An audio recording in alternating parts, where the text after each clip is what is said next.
Done. All right, we spun a little positive there, Rob. Thank you. All right, today's the day we need your help. Raising money for the UC Davis Children's Hospital is the Children's Miracle Network Mediathon. Mark S. Allen live at the UC Davis Children's Hospital with more.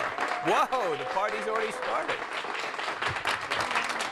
Yeah, well, look at this. I love this energy. I love the fact that they're applauding, but hey, this is bad news. Stop for a moment. Why is this bad news? Because their hands were free to clap. You need to give those hands something to do. Make those phones ring. Call 888-499-KIDS.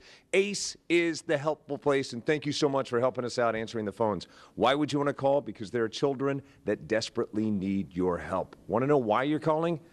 Well, Anthony Michael Adams will tell you. Thanks to Garrett. Take a look. This miracle story made possible by Ace.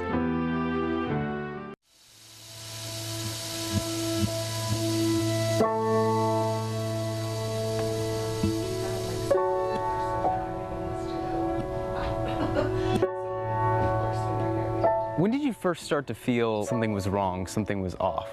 In 4th grade, I started to just gradually kind of become like sick and ill because my stomach hurt, my head hurt. Like I constantly was just out of energy. I didn't want to really do anything. A lot of kids in his class had the flu, and so Garrett stayed home for a whole week, which was very unlike him in the first place. He was very tired and really pale. At first, my parents just thought I had a cold, so it wasn't really that big of a deal, but it obviously became more just from there. My mom eventually took me to my pediatrician, and then he told me that I should get a blood draw because the symptoms didn't really add up to anything that he knew of. I never dreamed in a million years that he could have something as serious as cancer. At that point in your life, what did the word cancer mean to you? Had you known anyone that had cancer? Did you know what cancer was? Not really. I kind of just knew it was a disease. I didn't know how you got it. I didn't really know what it meant. I just knew that it was bad and you didn't want to have cancer. So take me back to that moment when you learned of Garrett's diagnosis. It was horrible. I can't describe anything other than disbelief, shock, grief. I think disappointment in myself and in the world that this cute child, this happy, athletic, healthy kid could get cancer. I didn't really know what to think at that point because it was a big word and a 4th grader wasn't really expected to understand that.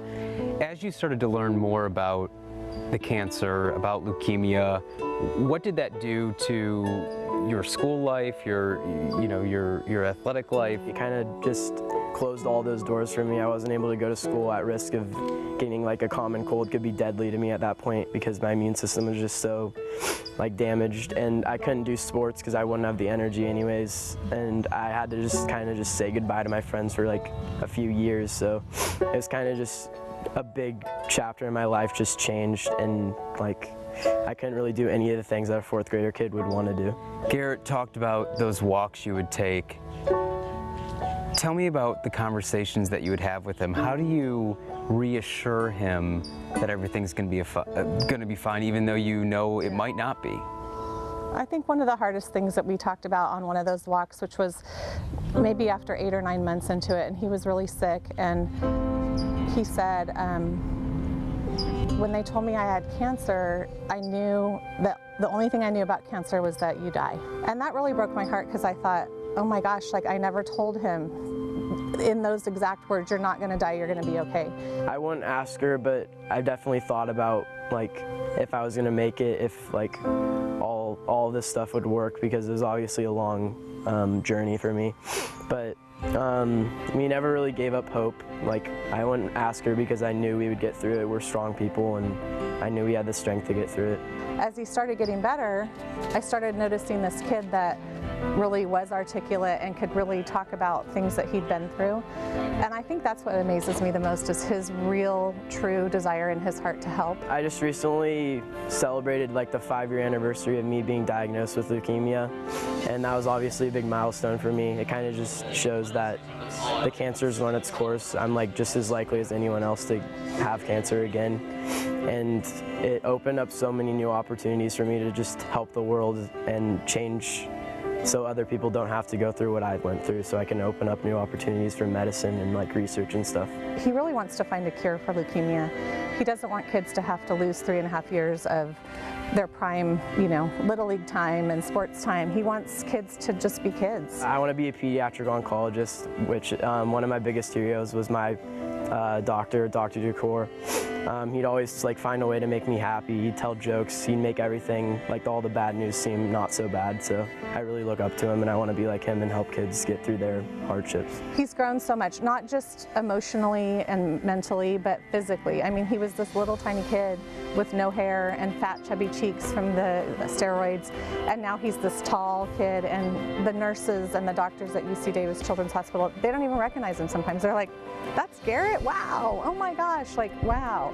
And I think that's what amazes everybody the most, is how he's just so mature and grown up, and he's come out the other side as this great kid. I kind of want to just leave the fact that I had leukemia behind and just be a normal kid, but at the same time I kind of liked all the attention, and just people would ask me questions about what I went through, and I felt like I was just doing my part in like spreading the word of like what leukemia is. Although like having leukemia and going through chemo is really hard for me, it opened up so many more opportunities for me to help spread awareness and raise money for the cause, and it really became like the most important thing for me, is trying to help kids that have to go through the same thing as me.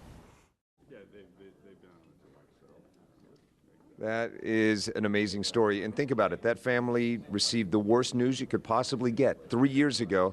It's been a long road, but 3 years later, that miracle has happened, but it's happened because of UC Davis Children's Hospital and the care they give, and care that's given because of donations that you're going to make right now. Hold on. We got somebody on the phone right now. Oh, yeah. Hi, introduce yourself, sir. Hi, I'm Lance with Ace Hardware. And who's on the phone? Somebody calling in to donate some money. Let me find out. Okay. Hi, what's your name? Hey, it's Tim Wilson. Give Tim Wilson a big round of applause. This is what we're talking about. You've got a bad signal, but I think I just heard $100,000. That is very generous. I'm going to pass you over. Yeah, let me have that back. All jokes aside, everything counts in large amounts. Don't be intimidated by how much you can or can't give. Just give right now. It's this easy. All you have to do is text to 51555, give for kids, or of course call 888-499-KIDS. That's 888-499-5437. I see a lot of people not on the phone, but a few people now on the phone because of you. Let's keep it going all day long. Back to you. Ace is the place for the helpful hardware man. All right. Thank you, Mark S. Allen. We appreciate that. Yeah, that's it. Good people. All right. Apple just did something no public company